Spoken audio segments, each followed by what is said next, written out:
就算没有大帝之资，但也不至于是废柴吧？你是不能修炼的废品血脉，也曾尝试加入几个小门派，但都被拒之门外。不过你并没有气馁，只因你穿越时混沌，进入混沌空间就拥有无限时间，想修炼多久就修炼多久。在得知青云门要招徒，便跋山涉水，想要来碰一碰运气。你叫虾仁，未来的天帝。快看，是青云门长老。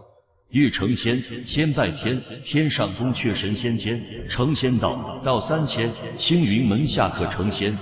诸位，我乃青云门长老，负责你们的入门考核。血脉分9品，1品最低，9品最高，9品之上为神品。只要检测到4品以上血脉，即可入我青云门。此时足以容纳上千人的早已经挤满了人群。圣女来这里做什么？莫非要收徒不成？许多男女窃窃私语起来。那个圣女很厉害吗？云清瑶长老，江云国圣女，倘若能够成为她的徒弟，得到她的指点，绝对是一步登天。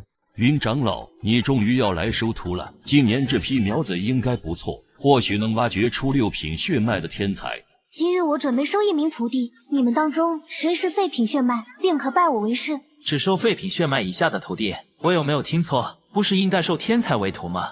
我们这帮人赶来青云门参加入门考核的，哪一个不是4品以上的血脉？我若是废品血脉，可没脸踏入青云门。此时的虾仁非常尴尬，因为他就是废品血脉。云长老，废品血脉根本无法开窍，这样的人收来有什么用？宗门要求你收1名徒弟，你就是这样敷衍宗门的？宗门可没有规定让我收什么样的徒弟，我云清瑶最喜欢做有挑战的事情。将5品、6品血脉的天才培养起来有什么意思？反正我只收废品血脉的徒弟。朱铁长老脸色一阵青一阵白，气得差点就要吐血。这个云清瑶根本就不想收徒，一门心思只想修炼。如果不是迫于宗门压力，压根都不会来这里收。如果没有废品血脉的人，那我就先走了。云长老，我应该是废品血脉，请云长老收我为徒。正准备离开的云清瑶听到人群之中传来的声音，满脸寒霜，而其他人也是瞪大了眼睛，不敢相信这种资质也敢来参加青云门的入门考核。把手放在上面检测，刻度量的越多，天赋越好。就在虾仁把手放进去，刻石碑响起轰铃声，10个血色刻度亮了起，异常夺目和刺眼。这个平平无奇的小子，居然是神品血脉。他故意说自己是废品血脉，是想吸引圣女注意吧？我青云门要崛起了。怎么回事？难道我真有大帝之资？虾仁这个念头刚刚产生，10个刻度的光芒就全部熄灭，变成了灰色。一时间，所有人的议论声都消失了。废材就废材吧，只要我得到修炼资源，进入混沌塔，就可以无限修炼。就算天赋再差，我也能干成大帝。此时云清瑶面若寒霜，他居然真的招惹到一个废材。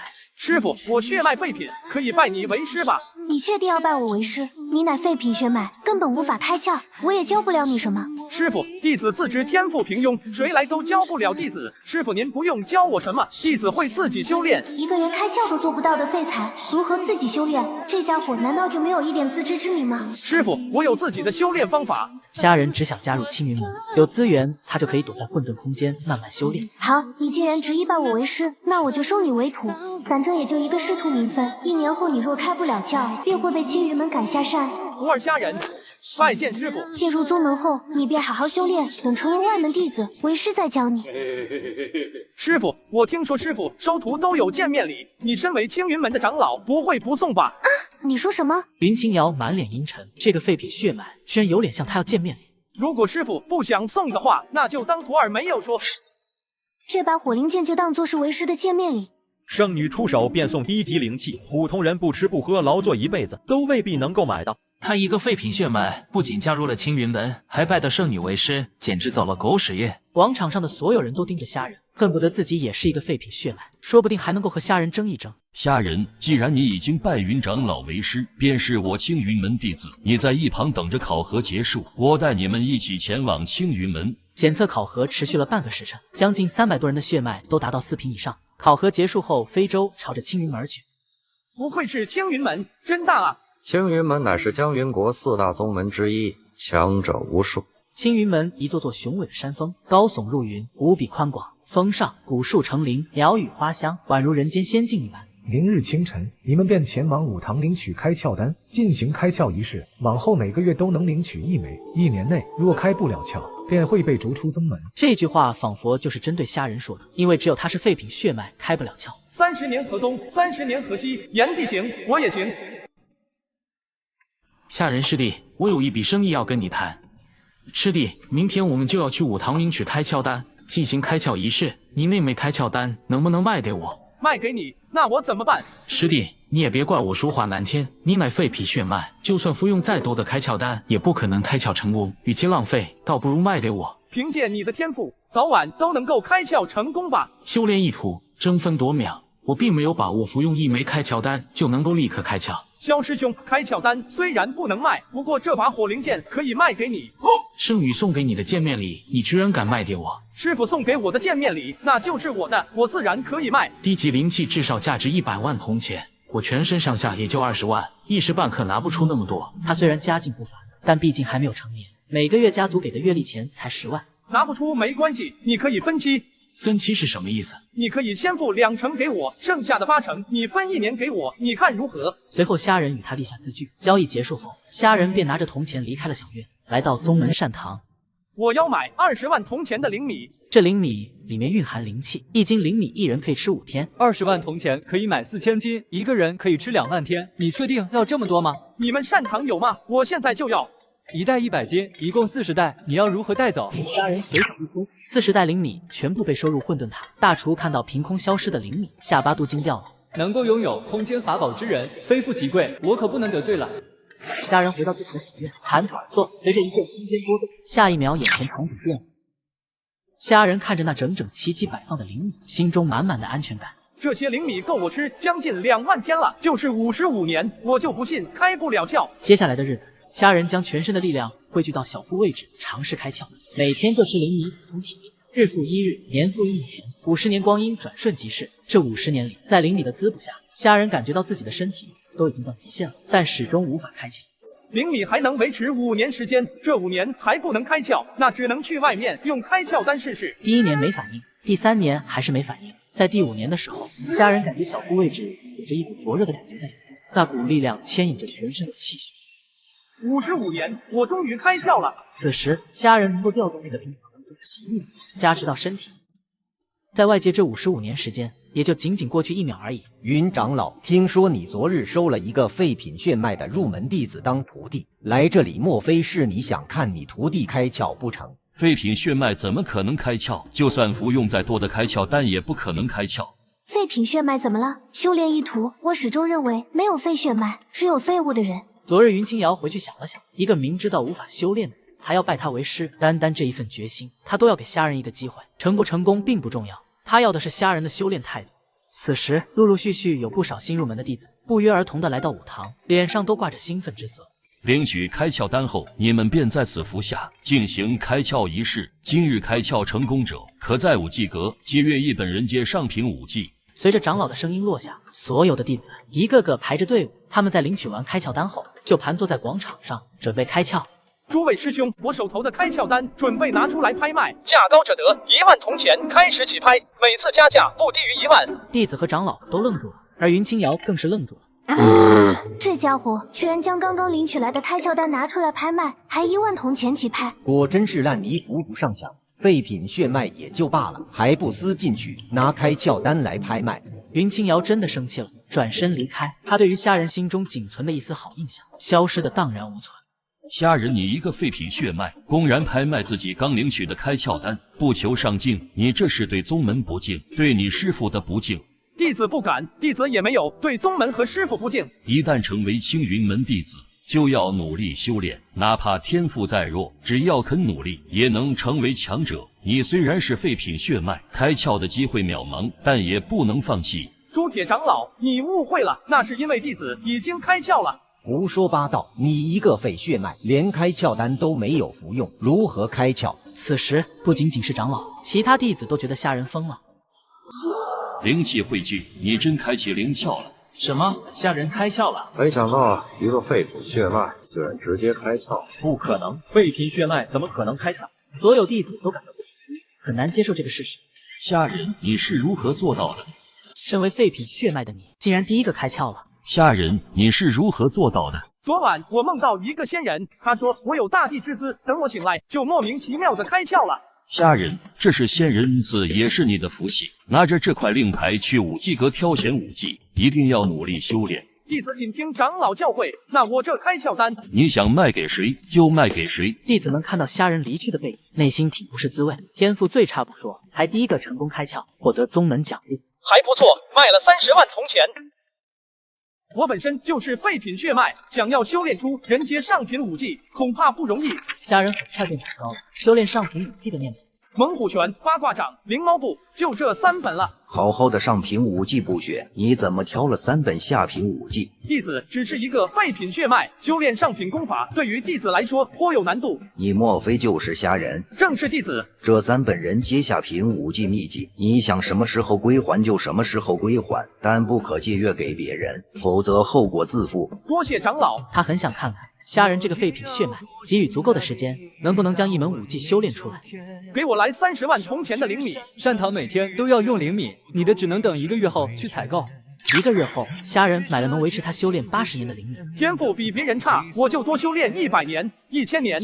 眨眼间，80年过去，虾仁将2门武技、1门身法修炼到了圆满，再次开启了5个灵窍。1个月后，黄道门要带3个新入门弟子来我们宗门交流切磋。去年、前年我们都输了，这一次若是再输给黄道门，我们青云门很难在其他宗门面前抬起头。听说黄道门这一次招收到了一个6品血脉的天才，此人还没有进黄道门就已经开了3个灵窍，有他在，我们新入门的弟子恐怕都不是对手。大长老，你们叫我来议事，就是因为这件事吗？云长老，宗门让你收徒，目的就是这一次切磋交流。可我收的徒弟是废品血脉，连开窍都难，我也无能为力。一个不思进取的徒弟，有什么可教的？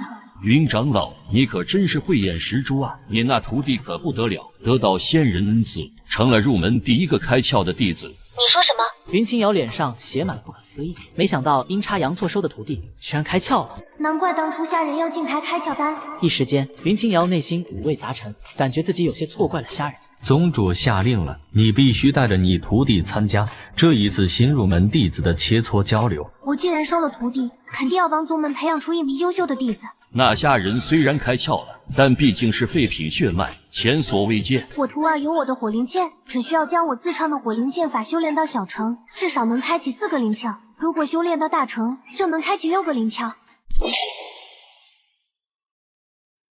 这烈火剑法真厉害，一旦让我修炼到大成，那几个5品血脉的弟子绝非我的对手。萧火火一脸兴奋地望着手中的火灵剑，只花20万铜钱就提前享受到低级灵气的威力，还真是值得。圣女殿下，好大的胆子，居然敢欺我徒儿，抢走他的火灵剑！我徒儿虽然是废品血脉，可别忘了他还有一个师傅。圣女殿下，你是不是误会了？你手中的火灵剑可是我送给虾仁的，现在怎么在你手上？火灵剑的确是你送给虾仁的，但不是我抢来的，是虾仁卖给我的。你胡说八道！我这火灵剑价值至少100万铜钱，你如何能拿出来？虾仁让我分期给他，我先给了他20万铜钱，剩下的80万铜钱让我慢慢还。云清瑶活了20年，还是第一次送礼物，结果虾仁却将他送出去的火灵剑拿去卖了。这20万还给你，火灵剑我拿走了。圣女殿下，虾仁找我要钱怎么办？当然是揍他一顿，一个废材血脉，不学无术就去教训。火灵剑被拿走了，那我这烈火剑法岂不是白借了？萧火火的心情郁闷至极，这个虾仁害得我白白挨了圣女一掌，现在我胸口都火辣辣的。萧师兄，这时虾仁也来到了后山，将萧火火的思绪打断了。虾仁，看我怎么收拾你！虾仁师弟，有什么事情吗？萧师兄1月之期已到，8万铜钱该给我了。不还，你能拿我怎么样？你说什么？我凭本事欠的钱，为什么要还给你？萧火火，你若真不还，可别怪我不客气。虾仁没想到，在这个世界也能够碰到欠钱不还的大人。虾仁师弟，你一个废品血脉，连猛虎拳都无法修炼入门，如何对我不客气？会有这种力量？倒在地上的萧火火感觉到全身剧痛，更让他惊讶的是虾仁的事。萧火火，实不相瞒，我这一次受到仙人恩赐，不仅仅开启了1个灵窍，而是开启了6个灵窍。将钱还给我吧，到时候将事情闹大了，你恐怕小命不保。虾仁师弟，其实不是我不给。原来是这样，那我就不打扰萧师兄了。自知理亏的虾仁一溜烟就跑了。师傅打我一顿，徒弟也打我一顿，招惹到你们师徒呀，我真是倒了8辈子血霉。长老，我是来还秘籍的。我说过，这3本武技什么时候还都可以。你天赋这么差，为什么不多努力一？这几门秘籍没有3、5年的苦修很难入门。虾仁，你肯定是没有好好修炼。长老，我已经很努力的在修炼了。我是看在云长老的面子上，才给你开了后门。你天赋差还不努力，早晚被踢出宗门。虾仁不语，只是默默的离开，因为他能无限修炼的秘密不能向任何人透露。好不容易得到仙人恩赐，开启灵窍，居然不好好珍惜。邱长老，虾仁来武技可做什么？云长老，你那徒弟不思进取，他从我这里借阅走的3本秘籍，只修炼1个月就还回来了。他血脉废品，如今开了灵窍，若能努力修炼功法，未必不能跨入灵犀境。云清瑶原本打算好好教一教虾仁，可如此心性难成气候。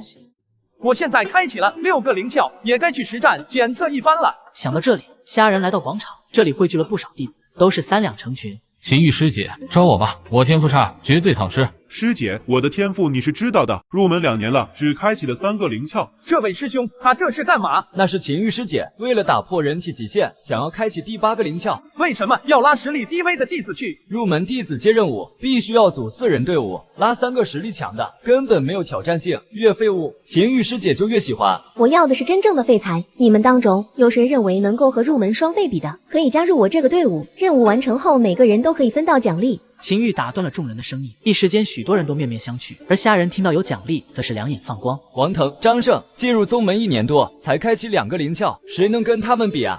师姐，我乃废品血脉，招我吧。什么废品血脉？难道你是那个被圣女收为徒弟的虾仁？最后1个名额就你了。多谢秦玉师姐。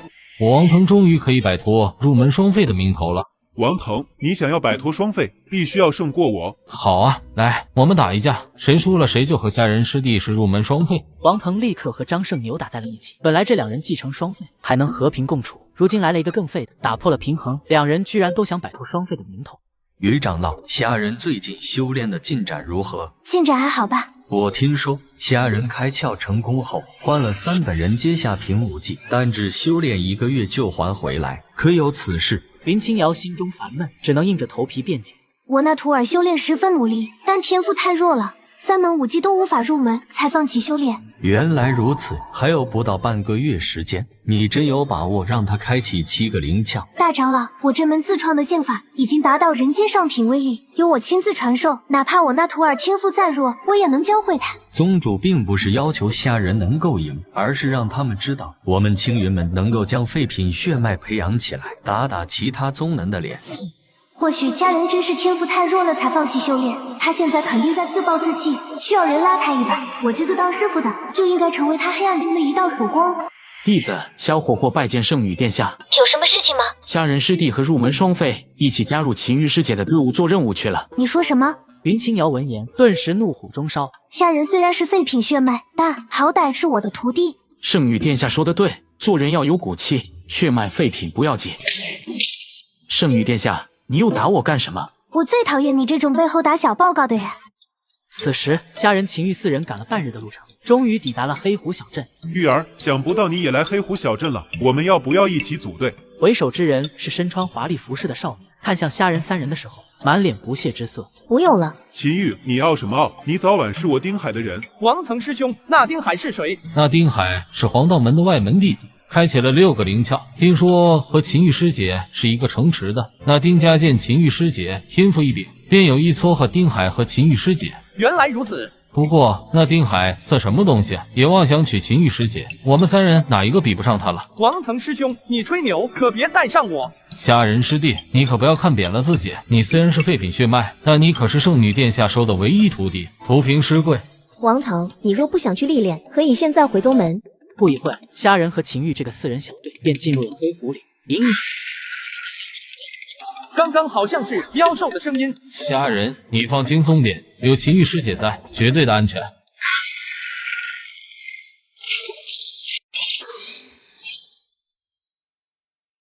花养虎而已，不用大惊小怪。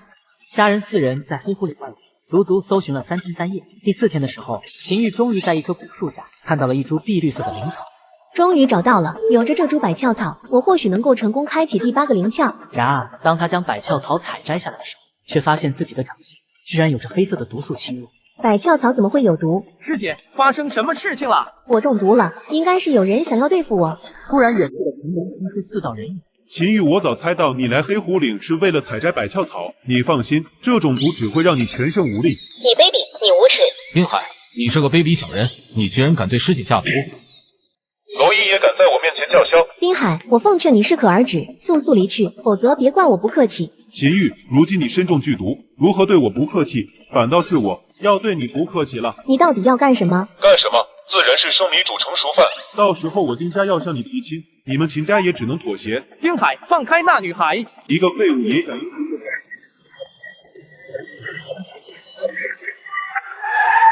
你们一起上，给我杀了他！小子，这是我和秦玉之间的私事，我奉劝你最好不要多管闲事。我丁家你惹不起。丁家又怎么样？我惹不起，我师傅还惹不起吗？虾仁师弟，今日算我秦玉欠你的，万一丁家真调查出来，我会全部包揽在自己身上。这里是黑狐岭，每年死在这里的宗门弟子不计其数。那丁海死有余辜，我们什么都不知道。调查出来又怎么样？他们敢动我，就是打我师傅的脸。我已经采到百窍草了，事不宜迟，我们回去吧。虾仁师弟，小心！既然是碧鳞蛇王，虾仁师弟，我们一起联手将其斩杀，天才地宝我们一人一半。虾仁师弟真是废品血脉吗？是不是测试杯出错了？肯定检测错了。秦玉师姐可是6品血脉，去年这个时候她也没虾仁师弟这么强。原来废物还是我们。突然，蛇王腹部的伤口冲击出强烈的血光，一块巴掌大的血玉从里面飞了出来。居然是驼舍血玉！虾仁师弟，你的废品血脉终于有用武之地了。驼舍血玉是什么东西？据说驼舍古帝年少时只是2品血脉天赋，但他最后成为了大陆巅峰的大地强者。驼舍血玉是进入驼舍洞府的钥匙，唯有5品血脉以下，并且是开窍境的人才能够进入驼舍洞府。这驼舍洞府在江云国已经存在1000年了，1000年来却没有人能够通过考核。我们先回宗门吧，我回去研究研究。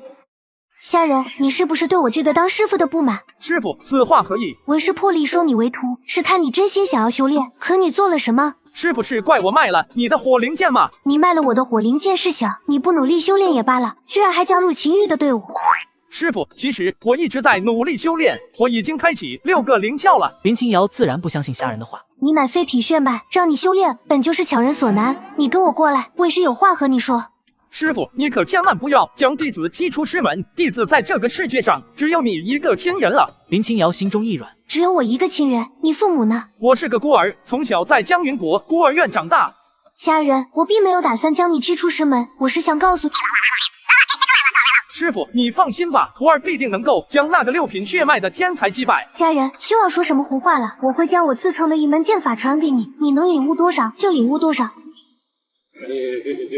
好美！从今天开始，我会同吃同住，形影不离，教你1个月，休想偷懒。你现在开始修炼吧。师傅，你刚才施展的剑招，我已经忘得差不多了。你说什么？林清瑶再度在虾仁的面前连续施展了20多次，虾仁认认真真看，眼睛是看会了，但手还是不会。还不会吗？师傅，我天赋太差了。看来我还是太小看废品血脉了。不过你也不要气馁，只要你努力修炼，一定可以成功的。师傅，我会努力的。这么废的天赋，哪怕驼舍古帝那般人物也无法修炼吧？师傅，明日交流切磋，我会成为你的骄傲，我一定一鸣惊人。行了，别吹牛了，今天好好休息，明日就算输了，我也不会怪你。不管你天赋如何，你永远都是我徒弟。1个月练不会，我就练20年。20年后，虾仁不仅7个灵才，火灵剑法修炼到了第20。明日大比，我一定要狠狠的装一波逼，让他们见识一下什么叫做扮猪吃老虎。谢长老，1年不见，别来无恙。孟长老，这3人便是我黄道门今年招收到的弟子：楚飞扬、纳兰星、李靖。这3人当中最弱的李靖，既是丝毫不输我们最强的赵一。黄道门这几年果真是人才辈出，看来又要输了，我们青云门的脸都丢光了。事不宜迟，切磋开始吧。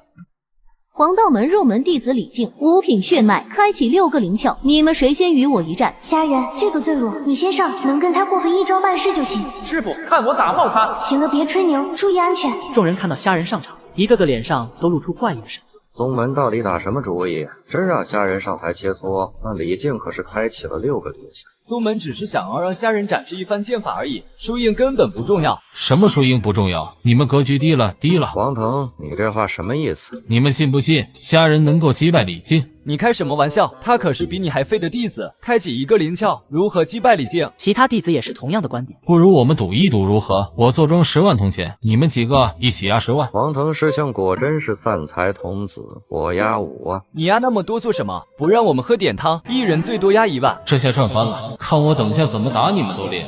青云门弟子虾人，废品血脉，请赐教。虾人，听说你师傅传授了你剑法，我会告诉你，你连拔剑的机会都没有。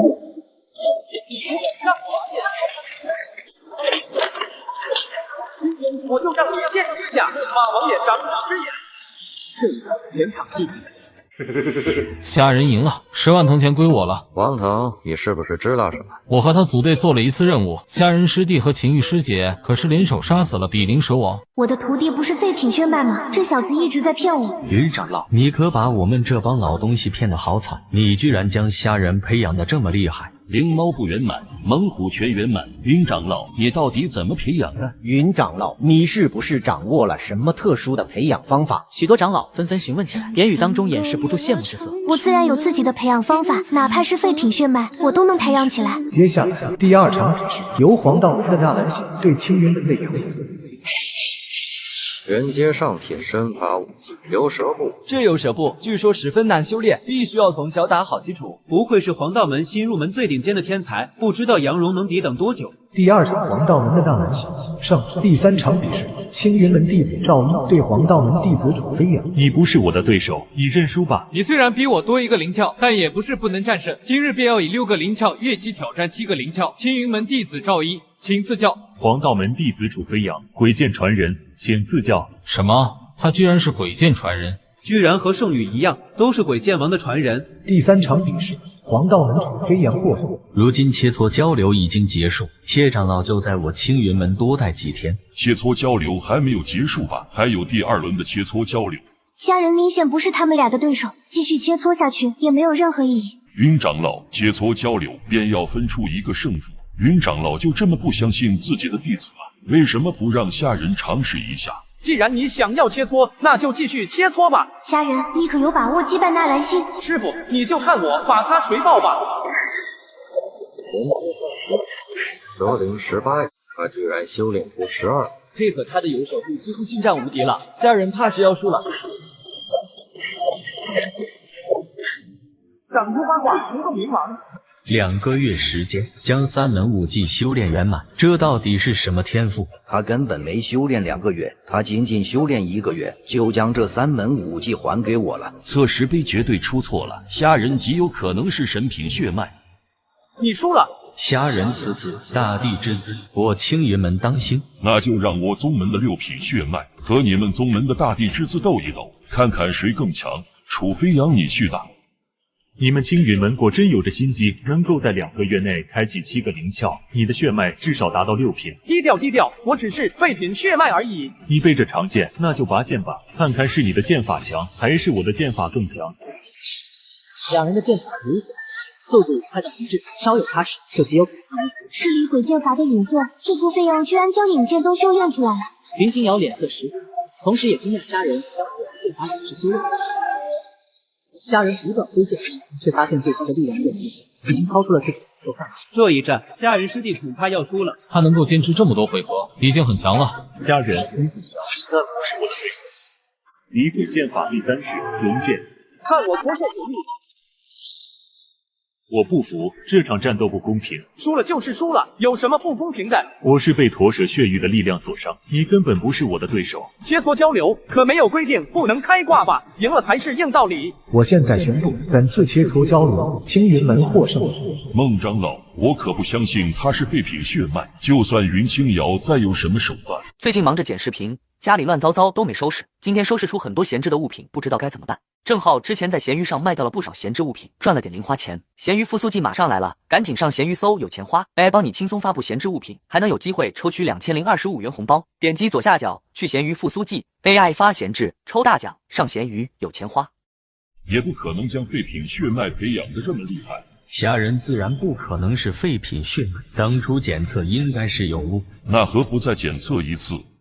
你站在那里，全身放松即可。此时，整个现场安静的可怕，所有人都盯着虾仁。这怎么可能？居然是没有血脉的人！虾仁虽然连废品血脉还不如，但是悟性极高，任何武技功法几乎都能够在极短时间掌握。难道是传说中的神物之人？原来如此，那谢某就不在此久留了，我们就先告辞了。你可知道你手中驼舍血玉的作用？弟子知道。你必须要抓住这一次机会进入驼舍洞府，改善自己的资质。得到传承的机会本来就渺茫，况且虾仁的消息马上会传遍各大宗门，我不同意他去。云长老，虾仁乃是神物之人，如果他真能够改变自己的血脉品级，他的潜力会变得十分恐怖。千年来没人得到驼舍古地的传承，他是天才也好，废材也罢，我只希望他好好活着。师傅，我一定要去驼舍洞府，我只是废品血脉，我不想当个平庸的人。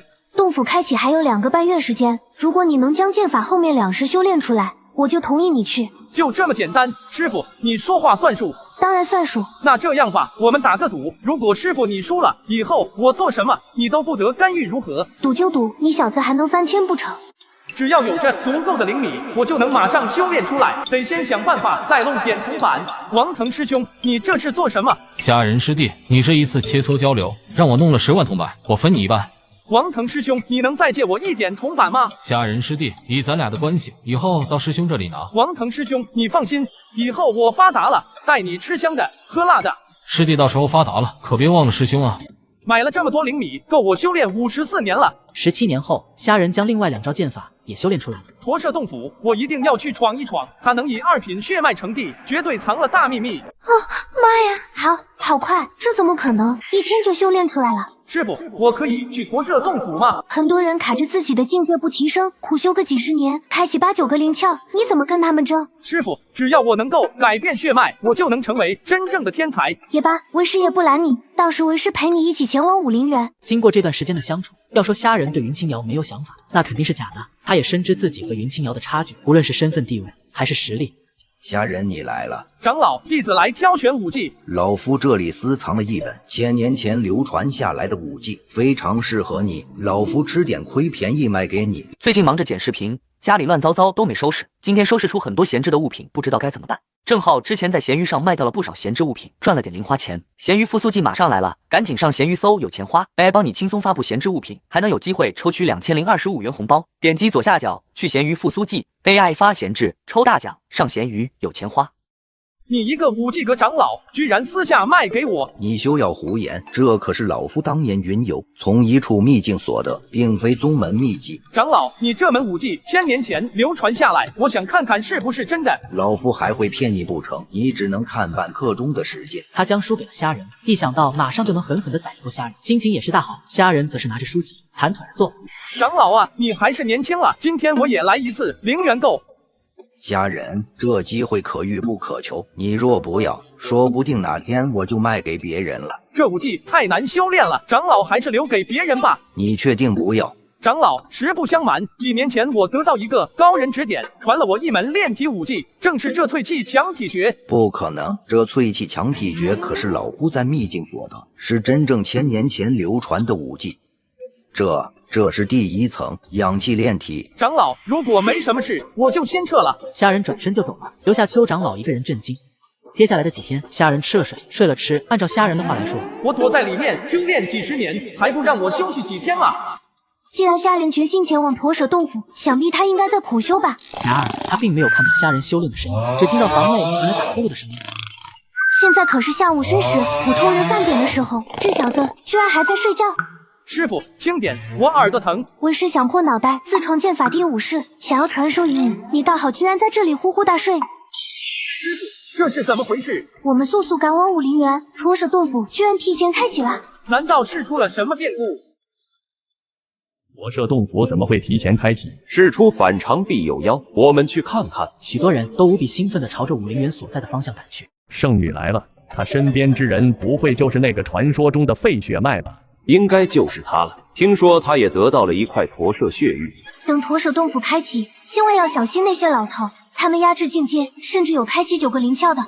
就是为了驼蛇谷地的传承。呵呵，云青鸟，听说你收了一个废物徒弟，不知是真是假？一个身穿黑衣的人，浑身散发出凌厉的气势。是古一凡，鬼剑王最得意的传人。你又是什么东西？你说什么？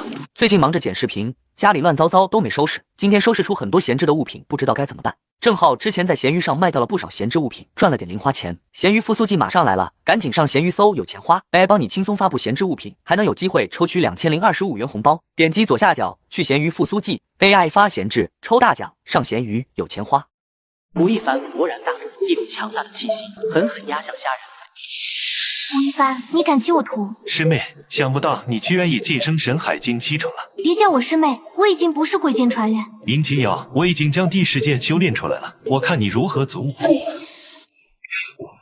好强的实力！顾一帆，若不是看在我们之间还有点同门情谊，我早杀了你。圣女才20岁，实力居然这么强，太妖孽了！围观众人皆是被云清瑶的实力所震慑。师妹，我技不如人，不是你的对手。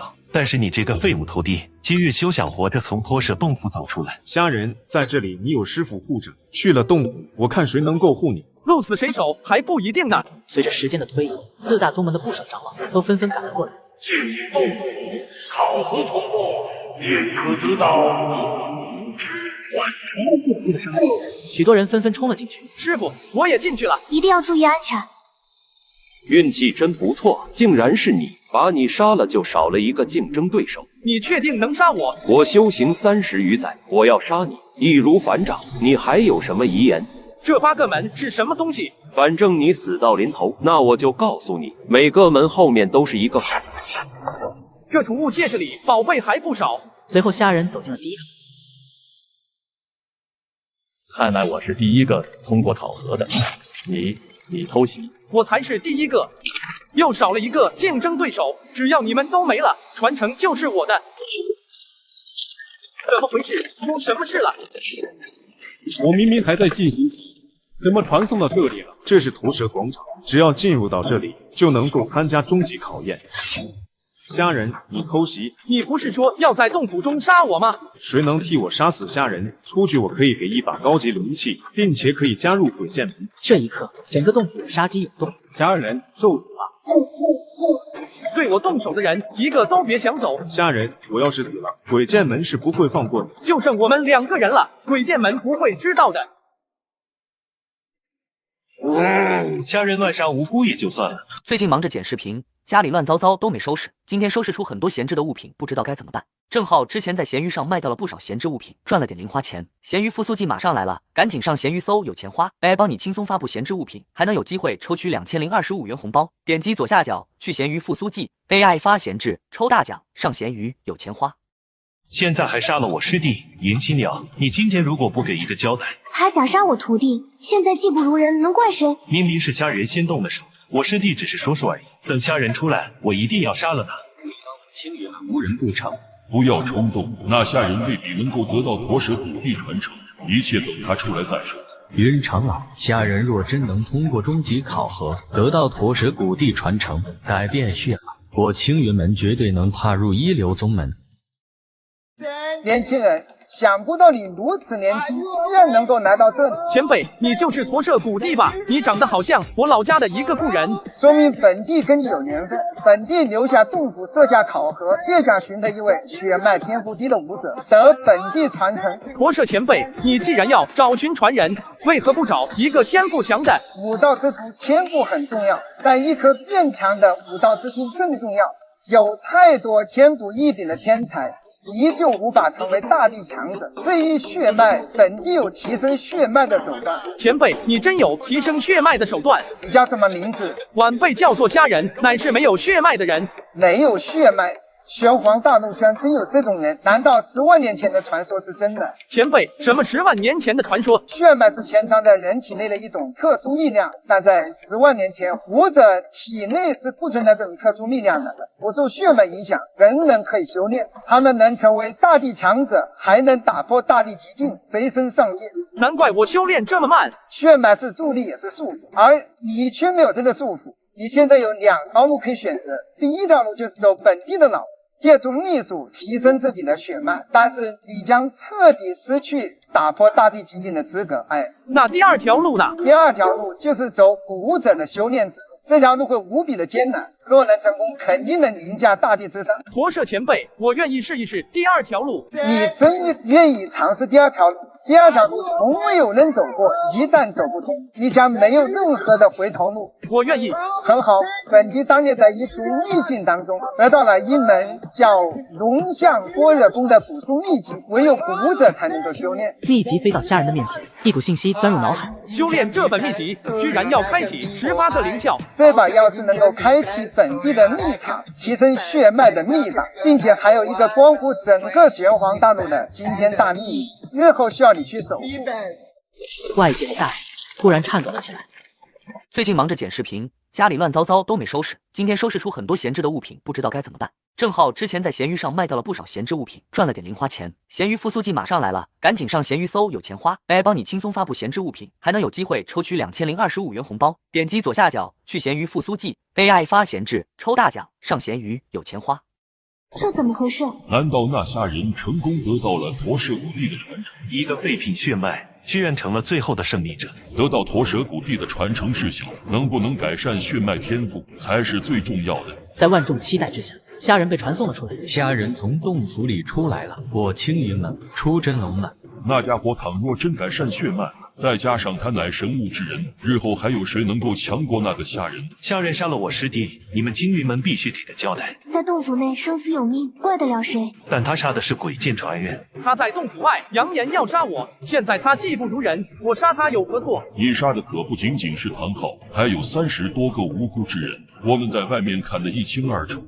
谢长老，你也没有权利干涉青云门的事，你们必须给他交代。唐昊是我师父最宠爱的弟子，那又如何？虾仁不但是我最宠爱的弟子，而且是我唯一的弟子，你们碰他一下试试。这件事情我不会善罢甘休的。虾仁，不知你现在是几品血脉？我还是废品血脉啊！这怎么可能？你都得到驼舍古地传承了，怎么可能还是废品血脉了？谁说我得到传承了？我连驼舍古地都没见到，突然就被传送出来了。行了，我们先回去吧。师傅，这一次徒儿办事不力，让虾仁那废物上了师弟，还请师傅责罚。说说吧，到底发生了什么事情？所以虾仁肯定是得到了传承。吴亦凡，你应该知道为师对你的期待，以后等为师退了，水剑王的位置就是你的。今日断你一臂，不仅仅是给你惩罚，更是给你警示。古亦凡想到自己以后就是新的鬼剑王，顿时激动万分。师傅，我会将这条断臂当作警示。好了，那你下去吧。虾仁杀了唐昊，难道事情就这么过去了？你应该知道云清瑶在江云国的地位，虾仁有圣女云清瑶护着，为师暂时不想和他作对。